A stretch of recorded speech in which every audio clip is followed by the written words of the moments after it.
Ce week-end avait lieu la 9e manche du championnat du monde MotoGP. Sur le circuit du Mugello, dans la Toscane italienne, les pilotes des 3 catégories nous ont livré un spectacle exceptionnel. On y revient ensemble dans le podcast d'aujourd'hui.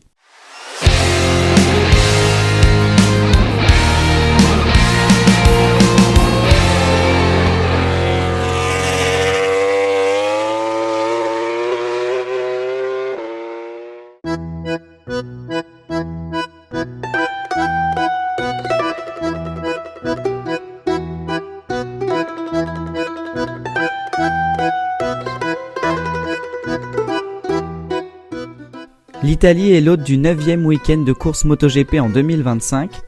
Les tifosi italiens étaient au rendez-vous. Près de 166 000 personnes étaient présentes sur le circuit. De nombreux enjeux sont affichés dès le vendredi. Francesco Bagnaia doit trouver du rythme sur sa Ducati. Les Yamaha doivent confirmer les bons essais réalisés en Aragon. Les pilotes de la VR46 doivent profiter de leur course à domicile pour se relancer au championnat. Johann Zarco peut espérer un bon week-end sur un circuit qu'il apprécie. Le rendez-vous en piste est fixé.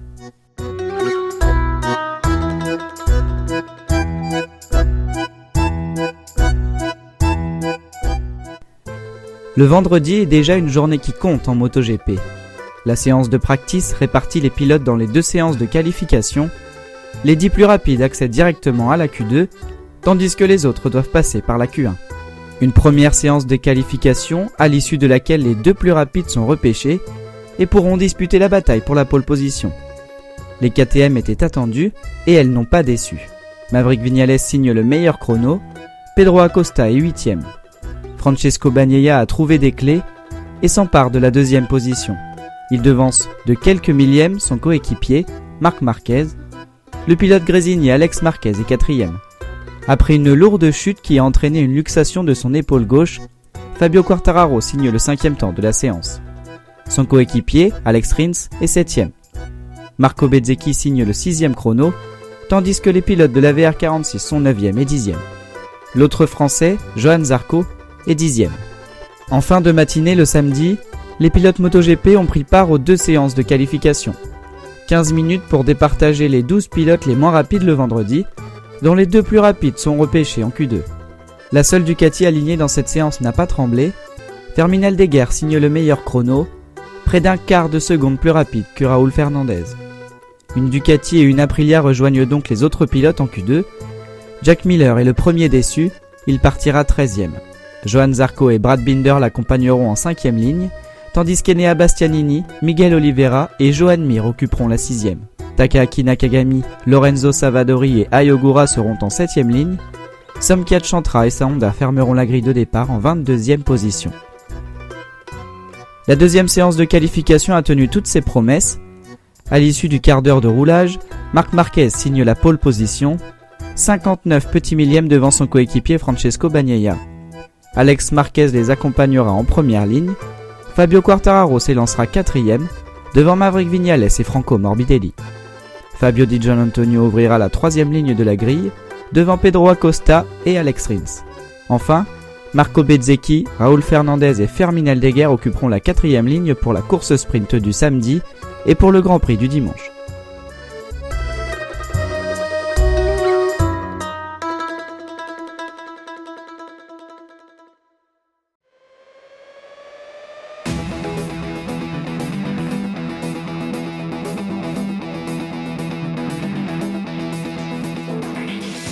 « 15h samedi après-midi, les pilotes de la catégorie MotoGP sont alignés sur la grille de départ du circuit du Mugello. 11 tours sont à couvrir lors de la course sprint, rendez-vous incontournable de la journée du samedi. Marc Marquez est en pole position, Francesco Bagnaia juste derrière. À l'extinction des feux, la bataille est lancée.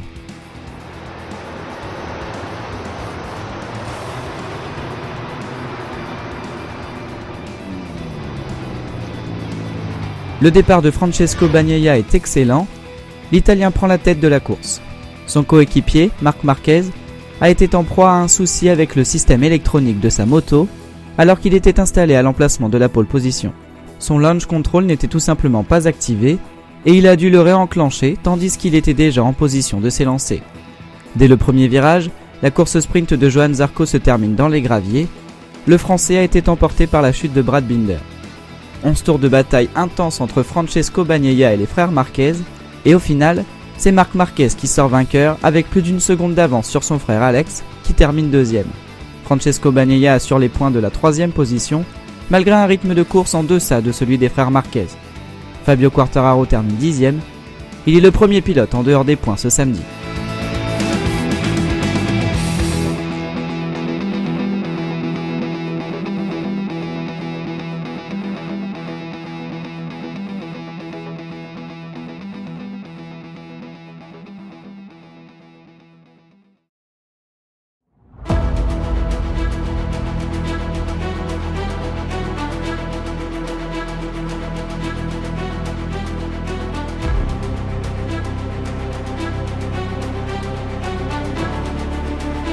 La catégorie Moto 3, comme à l'habitude, a lancé ce beau dimanche de Grand Prix sur le circuit du Mugello. En qualification, c'est le jeune Alvaro Carpe qui a signé la pole position. Il est accompagné par son équipier José Rueda et par Scott Ogden en première ligne. Les Italiens sont en difficulté, Nicola Carraro est 12e, Luca Lunetta 14e, juste devant son compatriote Denis Foggia. Riccardo Rossi s'élance 18e, son équipier Stefano Nepa 20e. Le dernier représentant italien dans cette catégorie est Guido Pini, lui qui habite à quelques kilomètres du circuit, part en 21e position. À 11h, le dimanche, le départ de la course est donné. Au terme d'une course folle où 5 pilotes ont mené la course et où une dizaine de pilotes ont à un moment occupé provisoirement une place sur le podium, c'est le petit protégé des frères Marquez, Maximo Quiles, qui s'impose. Une première victoire en Moto 3, dans une course où les 11 premiers se tiennent en moins de 3 secondes. L'Espagnol franchit la ligne d'arrivée quelques mètres devant son compatriote Alvaro Carpe. L'Italien Denis Foggia, à domicile, monte sur son premier podium depuis son retour dans la catégorie en début de saison. Le leader du championnat termine 4e. La performance du jour revient à Valentin Perrone. Le pilote Tech 3 termine 8e, lui qui s'est lancé depuis la dernière position sur la grille de départ.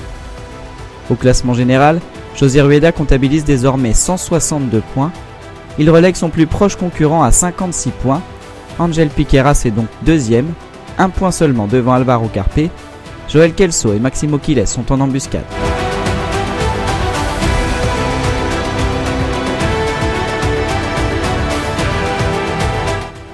La catégorie Moto 2 nous a offert une course pleine de rebondissements ce dimanche. En qualification, c'est le Brésilien Diogo Moreira qui a signé la pole position. Il est accompagné en première ligne par Aaron Canet et Albert Arenas. Le leader du championnat, Manuel Gonzalez, part 5e.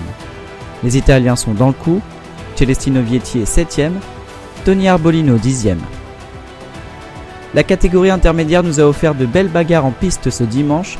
À l'issue d'une course disputée, c'est le leader du championnat Manuel Gonzalez qui s'impose dans une course où les prétendants au podium n'étaient qu'au nombre de 5.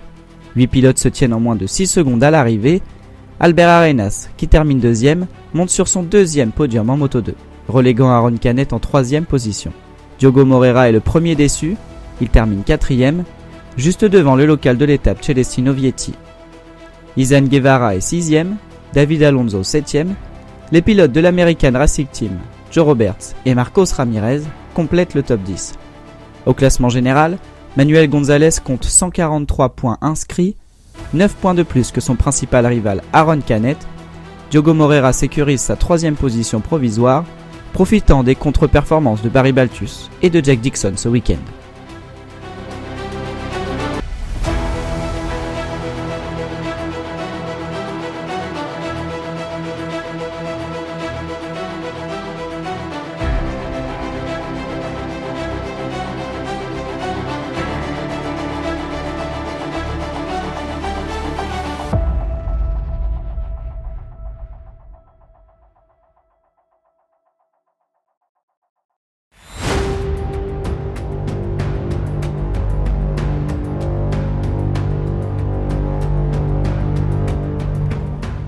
À 14h, la grille de départ de la catégorie MotoGP bat son plein, la tension est à son apogée, tandis que les pilotes de l'équipe Ducati portent des couleurs spéciales pour leur Grand Prix à domicile de la marque italienne. Plus de 166 000 spectateurs sont autour du circuit, c'est un record pour le Grand Prix d'Italie. Après le tour de chauffe, le départ est donné.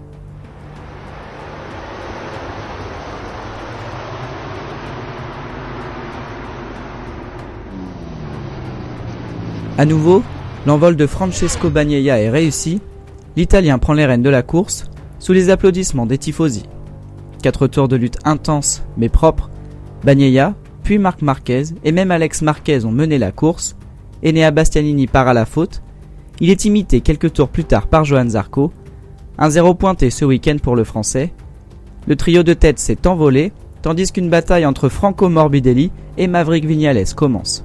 Après quelques virages où les dépassements s'enchaînent, Morbidelli percute Viñales, l'Espagnol ne peut éviter la chute, l'Italien est pénalisé d'un long lap.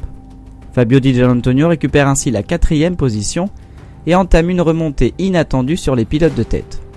À 2 boucles de l'arrivée, l'Italien de la VR46 est revenu sur Francesco Bagnaia, l'officiel Ducati ne peut résister et voit un podium à domicile s'envoler.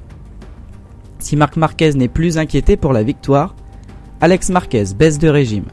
Di Giannantonio remonte comme une fusée, mais il doit s'incliner à moins de 2 dixièmes du pilote Gresini.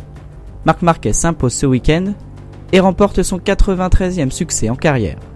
Son frère Alex Marquez termine en 2e position, tandis que le premier Italien à l'arrivée n'est pas Francesco Bagnaia. Fabio Di Giannantonio termine donc 3e. Bagnaia 4e.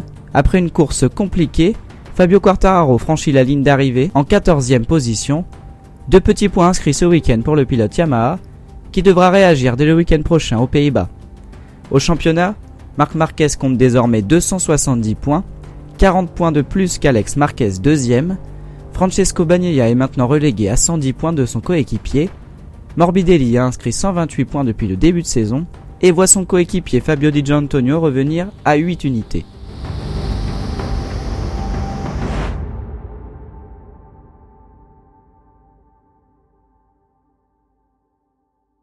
Le prochain Grand Prix de la saison aura lieu dès le week-end prochain sur le circuit d'Assen. Le rendez-vous est pris. À la semaine prochaine.